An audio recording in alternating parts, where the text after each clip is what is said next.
Jack Keeler was a treasure hunter. He was rugged, stubborn, and capable of digging for hours. Jack hoped to find ancient artifacts that collectors were willing to pay thousands of dollars for.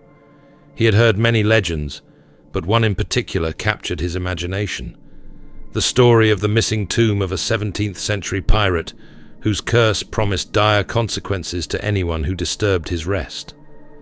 Legend had it that Captain Sebastian Crowe was once buried here, on an unnamed island off the east coast of the United States. He was a sea robber who had killed hundreds of people. His sworn enemies, pirates and bounty hunters, caught up with him in a small cove. They caught him, bound him, and put him to death, then buried his body deep underground, sealing it with iron chains. It was said that Crowe curse would destroy anyone who dared disturb his remains. However, Jack had never believed in curses. In the evening, as the sun was already slipping toward the horizon, Jack finally stumbled upon something unusual. His shovel clinked against the metal, clearing the ground. He saw an ancient engraved plate with engraved words, "Let no one who treasures his soul disturb these ashes." Jack grinned. He pulled out a shovel and continued digging. A few hours later, he found the lid of a massive coffin, fastened with rusty chains.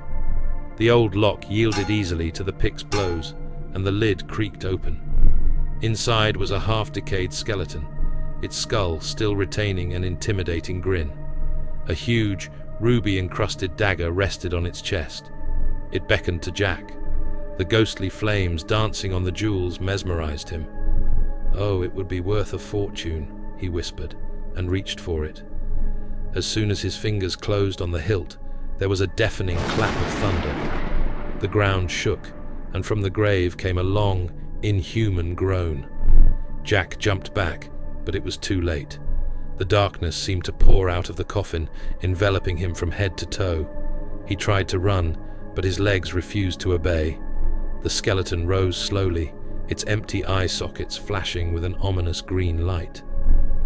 "You disturbed my sleep," came a whisper that sounded like the sound of rusty iron.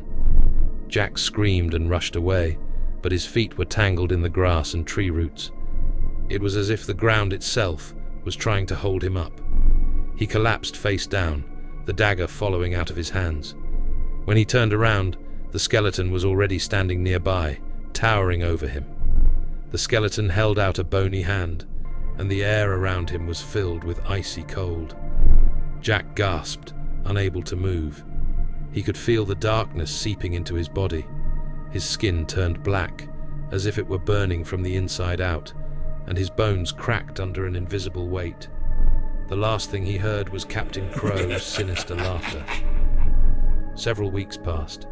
Jack's friends, concerned about his disappearance, went looking for him. They found his camp, his tools, but Jack himself was nowhere to be found. The only thing that caught their eye was a fresh hill of earth that had not been there before. In fear, they left the place to report the discovery to the police. That same day, a hurricane struck the island. Storm waves came ashore, washing away sand and earth. When the storm subsided, the fishermen who sailed to the island saw a strange picture. On the shore, among the discarded garbage, there was a skeleton clutching a rusty dagger with tarnished rubies. Since then, no one had ever looked for Captain Crowe treasure again. However, those who passed by the island swore they heard the wind whispering ominous whispers on moonless nights. "You disturbed my sleep,"